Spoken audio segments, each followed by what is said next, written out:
there's been a new study which finds puberty blockers do not cause problems with sexual functioning in trans adults. Study finds. So what they mean here is trans people who take puberty blockers as kids and then medically transition don't have problems with sexual function. And if you're not some hyper online weirdo, or you're not gender critical, or you're not a transphobe, you might be like, why would anyone think they did? And that's the correct response, because there's never actually been evidence to suggest that they do. No one has any reason to think that puberty blockers would stop sexual function. But it's something that the gender critical movement, the anti-trans movement, the transphobes made up. It's one of their little things where they pretend to be concerned about trans people's healths and bodies and futures and stuff, but actually they're just lying and they're just trying to make up excuses. So there's been this argument used in justifying bans of trans people's healthcare, particularly puberty blockers, saying, oh, but if you give puberty blockers to trans kids, then when they're adults, they won't be able to have sex, they can't orgasm, they can't ever have a sex life and stuff. That was never based on anything. It was just something one of them said, and then they all started repeating to each other. But it's just false. We've actually had a study on it now. They've never had a study at all showing the other, their claim, by the way. So we've got a little summary of puberty here. We don't really need to know about that. Anyway, researchers from Amsterdam presented 70 trans adults with questionnaires, and you might be like, what? Only 70? This doesn't count as a real study. How can we possibly count with only 70 people? The alternate claim, the thing this is debunking, has zero evidence. It has 0 studies with 0 participants. So this is much better than what you have. So why do you believe a claim with 0 evidence, and then you're suddenly pretending that this isn't enough evidence to believe the default position? The default position is that your nonsense claim with no evidence is false. There's no reason to think trans people would have worse sexual function or whatever however they describe it.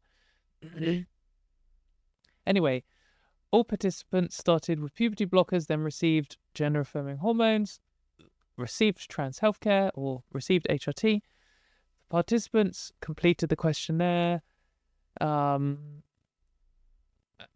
about experiences, satisfaction, and possible sexual problems on an average of 14 years after the start of the treatment. So this is a real long-term study, or pretty long-term. Now this bit's kind of, at first, I know funny isn't the word. Humans are just a bit of a disaster. But it says the researcher explains, our results show that more than half of trans men and 40% of trans women are satisfied with their sex lives. That sounds quite low. Less than half of trans women and a bit more than half of trans men are happy with their sex lives. You're like, oh, this is it.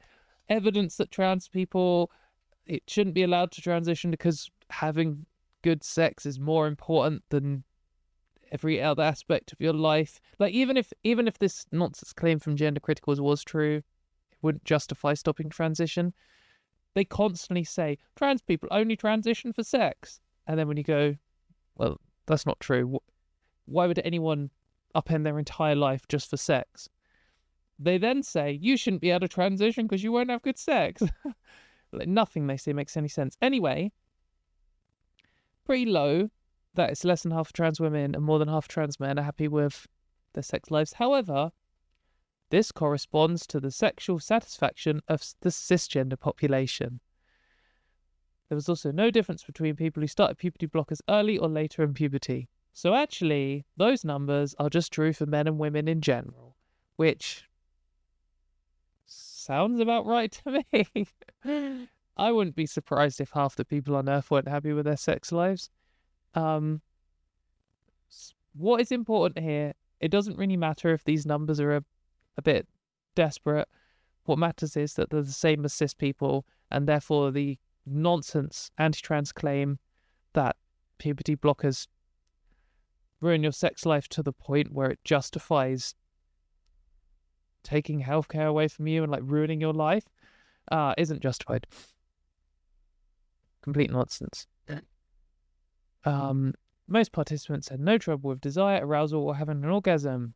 Of the sexual problems that were mentioned, difficulty taking the initiative was the most common problem against trans men, while reaching orgasm was most frequent amongst trans women. Sounds like cis men and women. However, most participants indicated these problems were only experienced as stressful to a limited extent. The frequency of sexual problems was consistent with previous studies among trans adults who did not start hormone therapy until adulthood. So when you transition doesn't really seem to make any difference, and whether you're trans or cis doesn't seem to make any difference. Like, conclusively debunked. This claim is completely nonsense. Why would transition make your sex life worse? These results provide important insights for healthcare providers and the guidance of trans youth and can reduce concerns about sexual function in later life. Yes, true, in the sense that we need a study to say the moon is real so that the scientific method has formally concluded that the moon is real, but we already all knew the moon was real.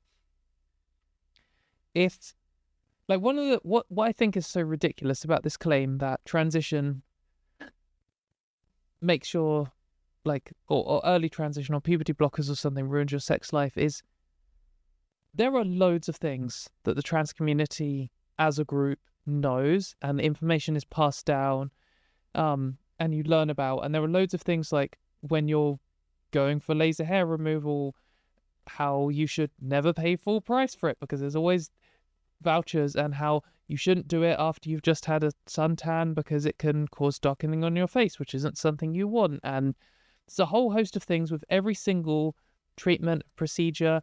Like when you're having GRS, everyone knows that there's a chance you might not ever be able to orgasm again. Like there's a very low chance, but it's not impossible. Obviously there's a chance you could die on the operating table. There's a chance that you won't be satisfied with the results or whatever. And those things you get told by other trans people. You know about them, you absorb them through your transition, and it's like community knowledge, stuff that we've known probably for longer than scientists have ever acknowledged that trans people exist.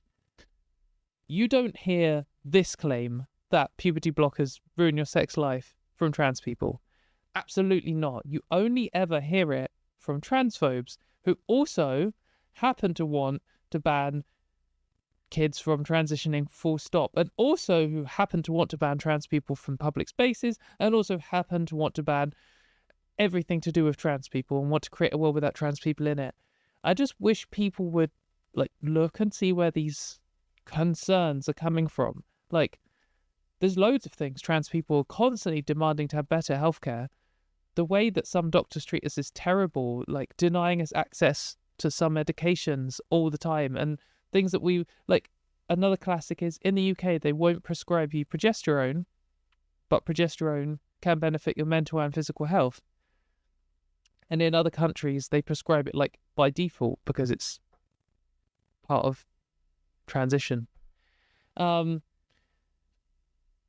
that's like a thing that the community learns, and you learn that if it's something you can get on, then perhaps you should try it, and it's a good idea too. And I personally take progesterone,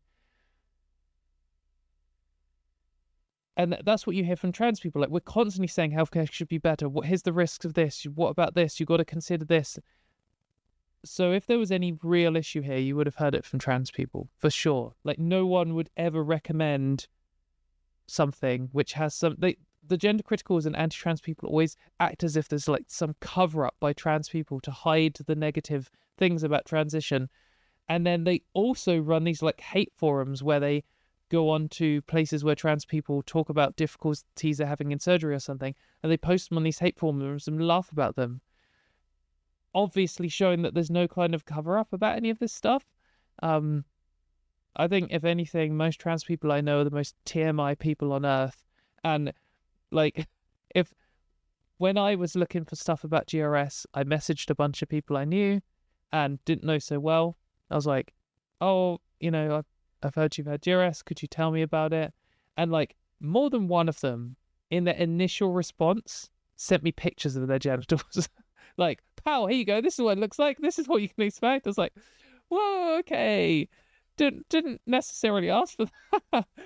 But yeah, trans people are going to tell you about every aspect of their transition if you ask them in good faith. So it's just completely bullshit. This whole study, I mean, it wasn't a waste of time. Thank you for doing it to the people involved. Progressing the knowledge about trans people's healthcare is always good.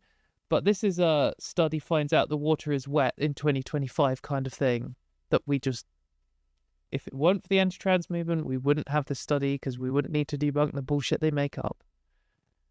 And this won't be the last thing like this. There are so many things, most things, if you're someone who's not a trans person, you stumbled across this video, most of the things you've been told about trans healthcare are just totally made up. And it's all like this. It's all like, oh, they made up some things to scare people out of transitioning, and then it turns out it's bullshit and actually makes people's lives better. Every single time.